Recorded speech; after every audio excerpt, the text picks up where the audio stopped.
Australië se stryd teen die verwoestende veldbrande duur voort. Daar word gesê dat meer as 5,9 miljoen hektaar al tot dusver in die slag gebly het. Dr. Stuart Blanch van die WWF in Australië sluit vanoggend weer via Skype by ons aan vir 'n oorsig oor die huidige stand van sake. So good morning, Stuart. Good morning. Good morning, South Africa. And thank you for joining us again. Pleasure. The scope of the wildfires in Australia escalated quite badly since our discussion last year in August. So how would you describe the situation at the moment? Well, it's like a war zone on our environment and our communities. It's the worst bushfires on record. That comes on the back of the worst droughts on record. And we've had our hottest day temperatures ever on record, including in Western Sydney up to about 48 degrees Celsius. So we are certainly not in normal times. We've had more than 8.5 million hectares burnt. 2,000 homes have been destroyed. There are more than 300 fires burning as we speak. And very sadly, at least 23 people have been confirmed dead, and I think there are still more missing. So it's an absolute catastrophe for our wildlife and our communities. Our government has called out the army. We have our own climate change refugees being evacuated by boat by the Navy off our shores because of fire. And we've had millions of people affected by the smoke haze, which has had terrible air quality, sometimes some of the worst air quality of any city in the world. So it's very bleak times for southeastern Australia and the whole country. There is also huge concern about the impact on the environment or ecosystem and the long-term effect. Yes, well, I don't think we have a very solid idea of how many animals are killed, but our best ecologists estimate at least 1 billion animals have been killed by the fires, and that would be mainly by mainly reptiles, but also birds and mammals. Many of them will be burnt to death, but those which survive then face starvation, dehydration, disease, no habitat to live in, and being eaten by feral animals. So it has been terrible, and there are still probably at least a few weeks, if not months, of very hot weather and maybe bushfires to go before the cool season and the rains return. And it's very bad to hear, to say the very least. When we've spoken to you last year, we've referred to the koalas and the fact that 95% of their habitat was already destroyed. So please just give us an update about that. Well, this is some of the hardest news from this bushfire crisis, seeing koalas burnt to death and singed and trying to run out of a fire zone, or even worse, run up a eucalypt tree that's on fire and being burnt to death. It really is a terrible thing to hear a koala screaming in pain in fire. It's something you don't forget. The estimates for New South Wales, the state in eastern Australia where we've had 5 million hectares of bushfires, we think maybe a third to maybe a half of the habitat of koalas has been burnt. It could be that a third up to a half of koalas have been killed. We don't know, but there are vast areas where there were hundreds of koalas that have been burnt very badly by intense wildfires, and people are looking for koalas and they can't find any. And we won't know for months, but it may be that those koalas are dead. Is Australia getting enough help and support from other countries?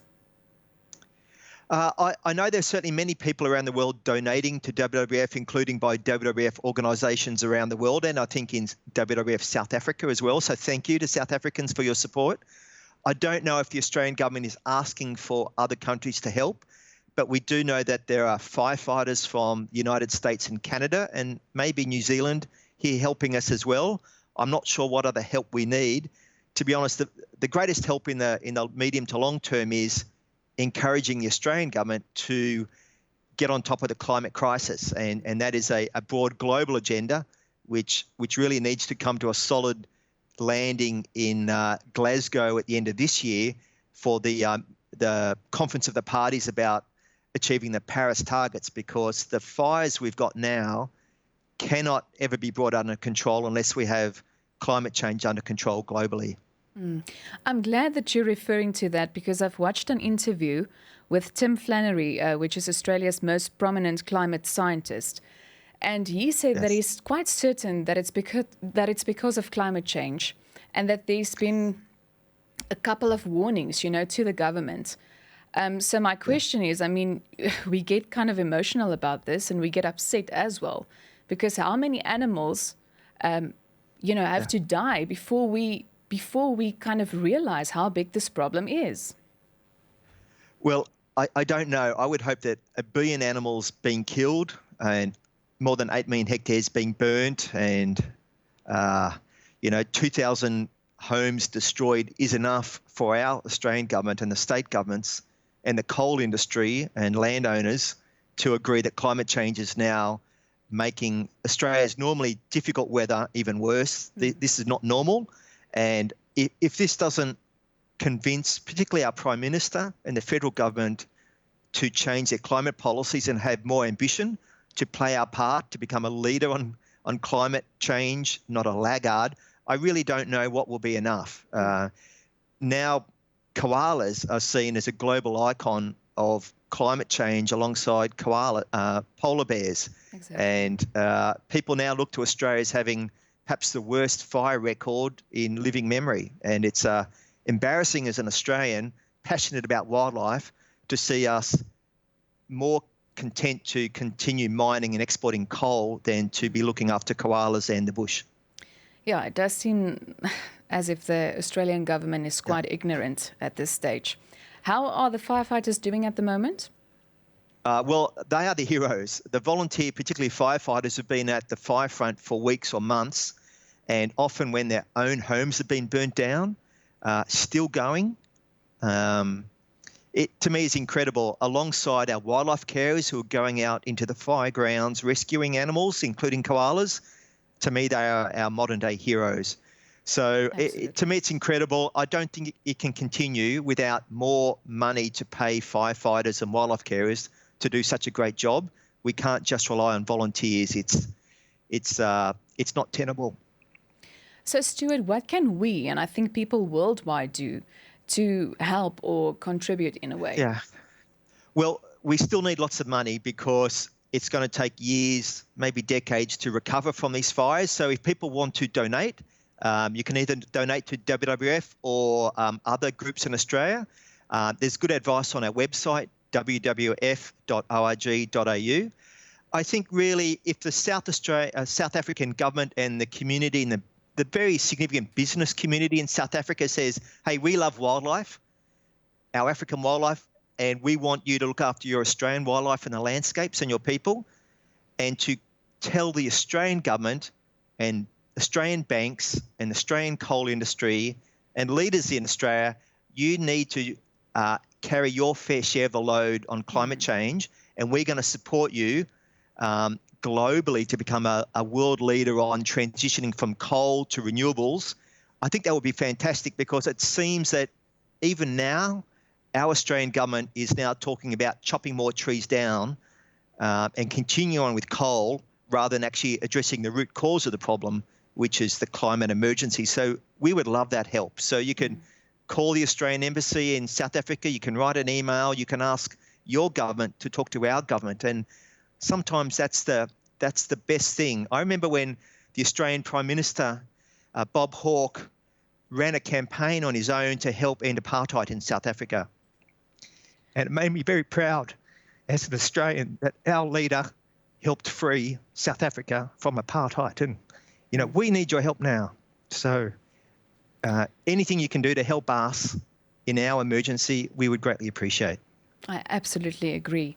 How does the process work if someone wants to volunteer? Well, certainly many people are coming to Australia to volunteer. The trouble is we're in an emergency. It's like a war here. And the people who are at the forefront trying to either fight fires or rescue wildlife, they don't actually have enough capacity to absorb a lot of more volunteers. In the weeks and months ahead, maybe. But for the moment, it's either support with money, support with communicating to the Australian government, we need you to take climate change seriously and to have a national plan to recover our wildlife and our forests from this emergency. But we would love people from South Africa to come to Australia, including to offer their volunteer help with WWF, and we can help you to find other people to volunteer with to help recover our wildlife. And we're going to need this more and more in the years ahead. Yeah. What else can be done to create and spread the necessary awareness? Look, that's a very good question. I'm not sure, to be honest. We're just reacting at the moment in an emergency.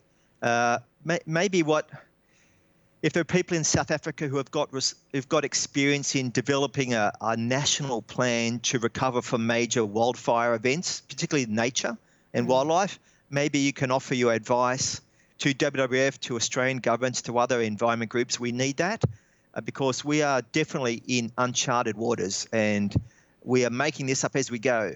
And my fear is that we'll put a lot of money and effort into restoring people's communities and infrastructure, which we need, but nature will be seen as the enemy and the governments will try to be chopping trees down and doing more cool season burns, but we won't be thinking about recovering our nature. So we need expert help from South Africa, and that would be great. Thank you. Well, I can hear that you are very passionate and we admire that. So thank you so much for the work that you are doing and good luck with the rest of the work there. Thank you very much. Thank you. Dit was dan Dr. Stuart Blanch van die WWF in Australië. Welkom by die Groot Ontbyt se YouTube kanaal. As jy dit nog nie gedoen het nie, maak seker jy teken aan deur op die rooi subscribe knoppie te druk. Yo, woo, woo.